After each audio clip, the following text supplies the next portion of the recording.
Hey, sportsman, John Bergsma here with another area fishing report for you. This time we've got Captain Tony DeFilippo from Up North Smallmouth Charters up in the beautiful Traverse City region of northwest Lower Peninsula of Michigan.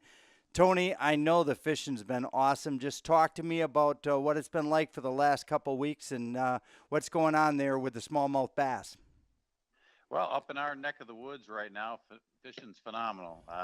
The bass in the big waters, like the East Bay and West Bay of Lake Michigan, are finally starting to move off of beds. The majority of them are empty now. And what they're doing is following the routes they took to get there initially, which is grass lines, transition breaks between rock and sand.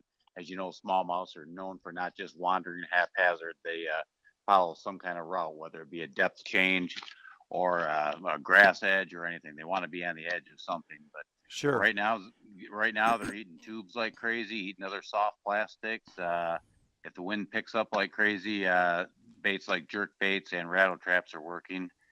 On the inland waters right now, that water's cooking even more than the bays are. And it's a great time, if conditions are conducive to it, to catch them on top waters. We're getting a lot of them on bone-colored spooks, that type of bait, whopper floppers. Sure. Um, So just any basic minnow imitating bait in that 2 to 3.5 inch size is what you're basically telling me, eh? Yep, and if you're in an area known for a lot of gobies, again, you want to keep your bait close to the bottom, whether it's a tube or if it's a drop shot. You don't want a whole lot of distance between the hook and the weight. Yep, exactly. So what depth, if you were predicting, we're mid-July here, most of those transition edges that you're working are what, 8 to 15 feet right now? That's a real good ballpark guess, even up to 20 feet. But yeah, no shallower than 8 for the most part, and then yeah, up to about 20 feet of water, and they're moving deeper. Yep, exactly. Except there's always fish this time of year that stay shallow. So if you want to target shallower fish in rock, there's going to be some lone wolves and Yep. some wolf packs there. The majority of them are moving deep, but there are always shallow fish. So first thing in the morning, a guy could get up there and he could like take. I use a Strike King swimming shiner, a 4.5 inch swimming shiner on a squadron jig. Guy in the morning could just get off of a break and do some long casting up into the shallower water and just retrieve that and probably pick off a fish or two before he has to go drop off to the deeper stuff, eh? Yeah, absolutely. And if that shallow water is closer to deep water, the more the better. Huh. Well, that sounds awesome. So as the summer progresses, let's say the next month, we're here in late July. I'm going to call you again in a couple of weeks and get another report. What are you looking for in the next 2 weeks? Just a good, solid establishment of these staging fish on these edges, and a progressive, slow progression to just a little bit deeper based on the summer temperatures. Yeah, they're definitely heading deeper. Like I said, the majority of the schools of fish are heading deeper. They're following bait fish. They're following emerald shiners. They're going wherever the gobies are abundant if you're in the Great Lakes. Sure, and I know you're really keen on when those fish start to yard up and get in schools. Basically, August is a great month for that to really start happening, where you can find good numbers of fish in that deeper water where they're predictably there in more than just one or two at a time. Where a guy could, especially if he goes with you on a guided trip, where he can get into, half a dozen fish on a general spot isn't unusual at all, is it? Oh no, not at all. You just have to stay on these fish. It can be, you know, 2 miles of unproductive area and a football field size area where there's a lot of fish. So you just got to stay on top of them and be on them every day to know where they are. Beautiful. You got anything open for charters in the upcoming month, or are you pretty well booked, Tone? I'm pretty well booked, but there's an opening here and there. Beautiful. Well, we'll let everybody know about it. Thanks for submitting those reports, and thanks for this live off the water video report. Captain Tony sitting in his barn right now, re-rigging rods after another brutal day on the water, but productive, I'm sure, eh, Tone? Oh, absolutely. Yep. Another good day today.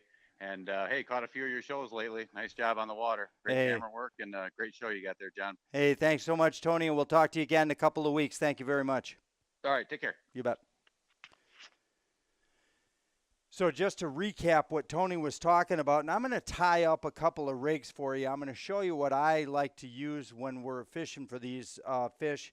Now, Luz makes this really cool rod called a speed stick, and this is my walleye speed stick. And one of the things I like to do, partially because I'm cheap, is I don't like to have to own, 50 rods. And so this walleye special, this walleye rod, is a really good rod if I'm going to fish like a wacky or a weighted wacky. So I'm going to show you what I'm doing here. I'm going to show you my literal favorite way to fish. Now I just use a VMC wacky jig. This one happens to be a 16th ounce. Now you could certainly at this time of year, Tony's talking about, 8 to 15 feet. This really, I would beef this up. This is a 16th. This is what I fish usually in May and June. Once you get to July, this should probably go to an 1/8. But I'm just going to show you, for the sake of showing you exactly how I rig that fish, and rather than string it all up and make myself look older than I am, I'm just going to show you my favorite baits.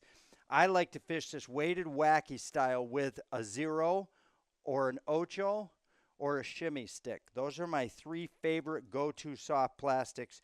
They're all Strike King baits, but the key to this presentation is that this 0 is a really tough stuff called Elastex, and it really holds up well. Now, what other rubber worm can you do this to? It's really strange stuff, and what I do is I'll take that wacky jig with a slight little weed guard. The reason I use the VMC is because I love the weed guard. It's so subtle. And I find the dead middle of the worm, and I just hook it. Now I set my weed guard to be just outside the tip. Now that right there is a perfectly weedless, slightly weighted presentation that as it goes through the water, is the tips are going to be up and it's going to be sinking this way. If this was an 1/8 ounce, you can pitch this an 8 to 12 foot off of ledges, and it's a super slow sinking. On 1/8 ounce, it'll sink maybe a foot a second. So if you're out in 10 foot, count to 10, this would be on the bottom. But that gives those big cruising smallmouth a ton of chance to be able to see the splash, look at it, swim over, and take it. And let me tell you, when they take this bait, whether it's an ocho, a shimmy stick, or a 0, they're going to take it and hold it. And you'll be able to just reel down and sweep set the hook. One of my favorite ways midsummer to fish is with a weighted wacky. Second thing that Tony touched on, and this is super critical up in the Traverse City region, I'm going to show you my favorite all-time color. It's a pro model. Right here, it's a coffee tube. But the color is really critical. It's Magic Goby.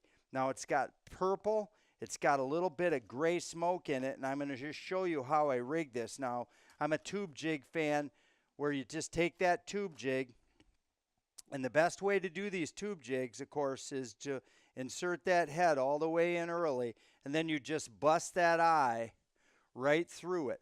Now that eye is right there. It can be tied right onto your rod, and you just arrange this skirt a little bit, and Tony talked about it. This is going to be put on, I just use a standard utility rod. Now, I really like a 7-foot rod. Now, this happens to be the Mock Crush series, as I'm catching myself spoons off of my display board. This is a Mock Crush series from from Luz. I really like these rods and reels because they're super affordably priced, and they're really, really good, solid product that holds up under pressure. But so now I punch that tube. Now all I got to do to get to the jig head is pinch that tube. See, I'm pinching it. It forces that eye out. Now I put it through there, and I just spin it. Again, this knot's going to get beat up, and you're going to probably want to change this, tie and retie this knot, every 3 or 4 fish, because smallies really have tough mouths. But simple presentation. Little fluorocarbon leader. You can see I got about 18 inches left on that one. I've got run 15-pound Power Pro on my baseline, and then about an 18-inch leader. Now, this leader started out in the spring as about, a 3-foot leader, but I like to be able to cut it down before I have to just inline retie that. So this is my basic tube rod. And this one, it's super important that you just be patient with it. You're going to cast it out. Literally with tubes, sometimes you let it sit on the bottom for 10, 15 seconds before you ever move that. Let it settle, let it sit there. And then a simple slow drag not a pop pop, just a slow drag. You're imitating a goby. Remember one characteristic of gobies, they're always bottom orientated. There's a funny slogan that fishermen say, and a goby more than 4 inches off the bottom is a dead goby, because the only protection a goby has is the bottom itself. Fish will come and get them even on the bottom, but boy, if they get up off the bottom, they're totally vulnerable. They have no speed, they have no natural defenses, and their fins are soft. So eating a goby's not hard once she's caught.